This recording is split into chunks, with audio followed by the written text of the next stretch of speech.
بسم اللہ الرحمن الرحیم۔ جناب سٹوری ایک ہی شیئر کرنی ہے، تھمبنیل پہ آپ نے سب کچھ دیکھ لیا۔ فارن فنڈنگ کیس ڈسکس کرنا ہے، اس کا تمام پہلو ڈسکس کرنے ہیں۔ ابھی اپوزیشن کا پی ڈی ایم کا اجلاس ہوا، یعنی یہ کل والے جلسے سے پہلے کی میں بات کر رہا ہوں جو کل پرسوں لاہور میں ہوا تھا، سربراہی اجلاس۔ اس میں بھی یہ کہا گیا کہ الیکشن کمیشن آف پاکستان کے سامنے احتجاج ہوگا۔ یہ بڑا ایک، آپ کو میں نے کل کی ویڈیو میں بھی کہا تھا نا، ذرا ڈاٹس ملائیے گا۔ اس الیکشن کمیشن آف پاکستان کے سامنے احتجاج کا کیا مطلب؟ مطلب نیب کے سامنے اگر احتجاج کہا گیا تو اس کی تو کوئی لاجک بنتی ہے نا کچھ اس، لیکن الیکشن کمیشن آف پاکستان کے سامنے اس وجہ سے کہ فارن فنڈنگ کا کیس ہے، وہ کیوں پینڈنگ پڑا ہے 6 سال سے؟ 14 نومبر 2014 کو وہ جناب شروع ہوا تھا اکبر ایس بابر صاحب نے، اور آج تک وہ پڑا ہے۔ وہ کیوں ہوا ہے ایسا؟ تو کیا فارن فنڈنگ کیس دوبارہ کھل رہا ہے؟ اور اگر ہاں تو وجہ کیا ہے؟ یہ ساری چیزیں ڈسکس کریں گے۔ ابھی تک 6 سال گزر جانے کے باوجود فیصلہ نہ ہو سکا، اس کی بھی وجہ کیا ہے؟ یہ کیس عمران خان صاحب اور تحریک انصاف کے لیے کتنا بڑا خطرہ ہے، اور ساتھ یہ بھی کہ کپتان اس کیس سے اتنا خوفزدہ کیوں ہے، اور اس کیس کی تفصیلات کیا ہے؟ یہ کیس ہوتا کیا ہے آخر کیوں اتنا تباہ کن کیس بتایا جا رہا ہے، اور اتنا بتایا جا رہا ہے کہ اوپن اینڈ شٹ کیس ہے؟ تحریک انصاف 6 سال سے کیوں کلابازیاں لے رہی ہے، کیوں یو ٹرن لے رہی ہے، کیوں تاخیری حربے اپنا رہی ہے؟ کچھ تو ہے نا جس کی پردہ داری ہے۔ جی ہاں، کچھ نہیں، بہت کچھ ہے۔ اور اب تو جناب مولانا فضل الرحمان صاحب نے 2 دن پہلے ان کا سٹیٹمنٹ آپ نے بھی غالباً سنا یا دیکھا ہوگا، انہوں نے کہا کہ جو سب سے بڑی فنڈنگ وہ اسرائیل سے آئی ہے، یعنی کہ پی ٹی آئی کو بطور جماعت جو سب سے زیادہ بڑی فنڈنگ وہ اسرائیل سے آئی ہے۔ اچھا، یہ بات تو اکبر ایس بابر بھی کہہ چکے کہ انڈیا اور اسرائیل تک سے بھی فنڈنگ آئی ہے۔ یہ بڑا ایک خطرناک قسم کا کیس ہے۔ سب سے پہلے ذرا پولیٹیکل پارٹیز آرڈر 2002 کو دیکھ لیتے ہیں تاکہ نوجوانوں کو، طالب علموں کو پتہ چل جائے کہ یہ ہے کیس کیوں خطرناک ہے۔ ٹھیک ہے، یعنی یہ آپ political parties order 2002 election commission of Pakistan کی ویب سائٹ پر بھی موجود ہے۔ اس کے اگر آرٹیکل 13 کو دیکھیں نا تو اس کے مطابق ہر مالی سال کے اختتام سے 60 روز کے اندر، یعنی مالی سال جیسے اختتام ہوتا ہے نا، مالی سال اختتام ہوتا ہے 30 جون کو ہر سال، اس کے 60 روز کے اندر ہر party election commission of Pakistan کو بینک اکاؤنٹس کی آڈٹ رپورٹ جمع کرانے کی پابند ہوگی۔ ٹھیک ہے، اور یہ audit report auditor general of Pakistan سے بھی ویریفائیڈ ہوگی۔ ٹھیک ہے، یعنی اپنے اکاؤنٹس کی آڈٹ رپورٹ۔ اچھا، اس رپورٹ میں پارٹی کی سالانہ آمدن کا بتایا جائے گا، اخراجات کا بتایا جائے گا، تمام پولیٹیکل پارٹیز جو الیکشن کمیشن آف پاکستان میں رجسٹرڈ ہیں، فنڈز کے بارے میں بتایا جائے گا، اثاثے، واجبات وغیرہ سب شامل ہوں گے۔ ٹھیک، اس کے ساتھ ہی جو پارٹی ہیڈ ہوگا نا، اس پولیٹیکل پارٹی کا جو سربراہ ہوگا، اس کے دستخطوں کے ساتھ الیکشن کمیشن آف پاکستان میں ایک سرٹیفکیٹ جمع کرایا جائے گا جس میں یہ بتایا جائے گا کہ یہ جو تمام تفصیلات ہم نے دی ہیں اکاؤنٹس کی، ذرائع کی، کہ کیسے ہمارے پارٹی کے پاس جو ہے نا پیسے آئے ہیں، یہ تمام جو تفصیلات دی ہیں یہ درست ہیں، یہ کوئی غلط نہیں ہے، ہمارے فنڈز کسی ممنوعہ طریقے سے حاصل شدہ نہیں ہیں، کسی غلط طریقے سے حاصل شدہ نہیں ہیں، اور اس میں پارٹی سربراہ کے اس سرٹیفکیٹ پر دستخط بھی ہوں گے۔ جناب یہ آرٹیکل 13 میں واضح لکھا ہوا ہے، اور ظاہر ہے جب پی ٹی آئی کے ایسے دستخط یا سرٹیفکیٹ گئی تو اس سرٹیفکیٹ پر کس کے دستخط ہوں گے؟ عمران خان صاحب کے دستخط ہوں گے۔ ٹھیک ہے نا، لیکن اب بہت سارے ذرائع بتا رہے ہیں کہ پی ٹی آئی کی جانب سے جو سرٹیفکیٹ جمع ہوا، یعنی کپتان کے دستخطوں کے ساتھ، اس میں بہت ساری باتیں چھپائی گئی ہیں، فنڈز کے ذرائع ظاہر نہیں کیے گئے، اور اگر یہ ایسا ثابت ہو جاتا ہے تو پھر کیا ہوتا ہے؟ پھر یہ میں آپ کو بتاتا ہوں کہ کیا ہوتا ہے، جس کی وجہ سے خوف کے سائے منڈلا رہے ہیں، یہ آپ کو میں ایک بات یاد رکھیں، ہماری بطور تجزیہ کار یہ کوئی خواہش نہیں ہوتی، بلکہ میں یہ کہہ رہا ہوں کہ اگر وہ اس کیس میں کلیئر ہیں تو پھر ان کے سر پر تلوار نہ لٹکائی جائے، اس کا فوری طور پہ فیصلہ کر دیا جائے اور ان کو کلین چٹ دیا جائے۔ لیکن اگر وہ اس کیس میں کلیئر نہیں ہے تو ایک ایسی جماعت جو باہر سے فنڈنگ لے چکی، جو غیر قانونی طور پر فنڈنگ لے چکی، جو مبینہ طور پر انڈیا اور اسرائیل سے بھی فنڈنگ لے چکی اور اس کو چھپا بھی چکی، تو پھر اس کا فیصلہ جلدی ہونا چاہیے. مطلب دونوں صورتوں میں نا اگر انہوں نے ایسا کچھ نہیں کیا تو تبھی اس کا فیصلہ آنا چاہیے. یہ 6 سال سے مسلسل لٹکانا اور پھر اس کو بارگیننگ ٹول کے طور پہ استعمال کرنا یہ بہت ہی غلط ہے. اور اگر انہوں نے غلط کیا, جو کہ بہت سارے ذرائع سے مراد یہ ہے کہ میں چلے ذرائع پہ بھی بلیو نہ کرتا, لیکن تحریک انصاف کی خود کلا بازیاں, اس کو اپنا حرب اختیار کرنا, ڈیلنگ ٹیکٹکس, ٹھیک ہو گیا نا, اور اس طریقے سے جو ہے نا تاخیری حرب استعمال کرنا اور تحریک انصاف کا یو ٹرن لینا اور بار بار اس کیس سے بھاگنا اور کہیں ادھر جا کے سٹے لینے کی کوشش کرنا, کہیں ادھر جا کے, اس سے نظر آ رہا ہے, ایک عام سے بندے کو بھی نظر آ رہا ہے کہ there is something wrong at the bottom. دال میں کچھ کالا ضرور ہے. لوگ تو کہہ رہے ہیں ساری دال کالی ہے, لیکن کچھ ایسا ہے کہ جہاں پہ گڑبڑ ہے. اب نومبر 2014 میں اکبر ایس بابر صاحب نے یہ کیس دائر کیا تھا. وہ ان کے پارٹی کے بانی ارکان میں سے ہے, ٹھیک ہو گیا نا, Akbar S Babar P T I کے. دسمبر 2014 میں آ گئے justice retired Sardar Raza Khan chief election commissioner کے طور پر, ٹھیک ہے نا. کاروائی شروع کی, لیکن دسمبر 2014 میں آئے تھے نا, دسمبر 2019 آ گیا, انہوں نے اپنے عہدے کی میعاد پوری کر لی, ریٹائر ہو گئے, لیکن پھر بھی اس کے باوجود بھی کیس لٹکا رہا. اور اسی طرح سے جنوری 2020 سے راجہ سکندر سلطان صاحب جو بیوروکریٹ ہیں, اور ان کی بھی ایک ہسٹری ہے, ٹھیک ہو گیا نا, وہ بھی کن کن کے قریب رہے, وہ اس طریقے سے بھی, ٹھیک ہے نا. اچھا, راجہ سکندر سلطان صاحب وہ بھی آئے جنوری 2020 سے, سال تو ان کو بھی ہو گیا, لیکن ابھی تک بھی کیس پہ کچھ نہیں ہوا. تو بہت سارے ذرائع یہ بھی بتا رہے ہیں کہ کچھ اندیکھی مخلوق ہے جو دباؤ ڈال رہی تھی کہ ابھی تک اس کو کچھ نہیں کرنا, کلیئر بھی نہیں کرنے دے رہی, ٹھیک ہو گیا نا, اور دباؤ بھی ڈال رہی ہے کہ ابھی تک اس کو کچھ نہیں کرنا. اور لوگ کہہ رہے ہیں, ذرائع کہہ رہے ہیں کہ یہ اتنا اوپن اینڈ شٹ کیس ہے کہ اگر یہ پروو ہو گیا تو صرف کپتان صاحب نہیں بلکہ پوری جماعت, پورے ایم این ایز, پورے M P As, P T I کے پورے سینیٹرز یوں کر کے فارغ ہو جائیں گے, کیونکہ جماعت کا لدم قرار دی جائے گی.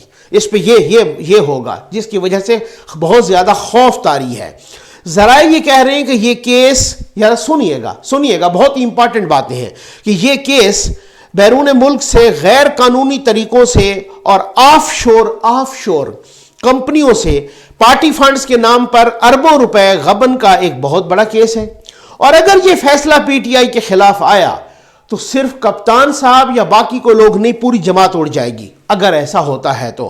اچھا, بہت سارے تاخیری حربے اپنائے گئے, 6 سال سے ایسا ہو رہا ہے. الزام کیا ہے؟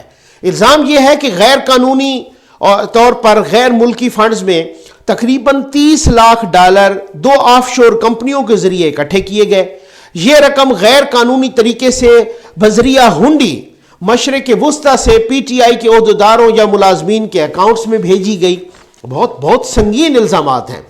اچھا جی, اس کے بعد جو ہے نا ذرائع یہ بھی کہہ رہے ہیں, الزام یہ بھی ہے کہ سب کچھ یہ جو ہے نا سالانہ آڈٹ رپورٹ میں الیکشن کمیشن آف پاکستان سے یہ سارا کچھ پوشیدہ بھی رکھا گیا.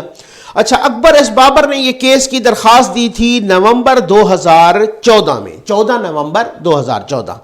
18 نومبر کو انہیں دھمکیاں ملنا شروع ہو گئیں پی ٹی آئی کی جانب سے, یا پی ٹی آئی کے کارکنان یا عہدیداران یا کوئی ہمدردان یا اس طریقے سے.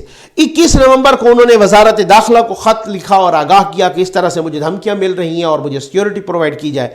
1 اپریل 2015 یعنی کہ اس کیس کی فائل ہونے کے تقریباً یوں سمجھ لیں کہ 5-6 مہینے بعد, 1 اپریل 2015 اب الیکشن کمیشن آف پاکستان نے کہا کہ جو تحریک انصاف کے مالی گوشوارے ہیں ان پر شکوک و شبہات کا اظہار کیا. انہوں نے کہا کچھ فنڈز کے ذرائع کا ذکر نہیں کیا گیا اور چھپایا گیا. اس کا مطلب یہ ہے کہ اکبر ایس بابر کی درخواست کو الیکشن کمیشن آف پاکستان نے بھی ایک طرح سے انڈورس کر دیا. ٹھیک.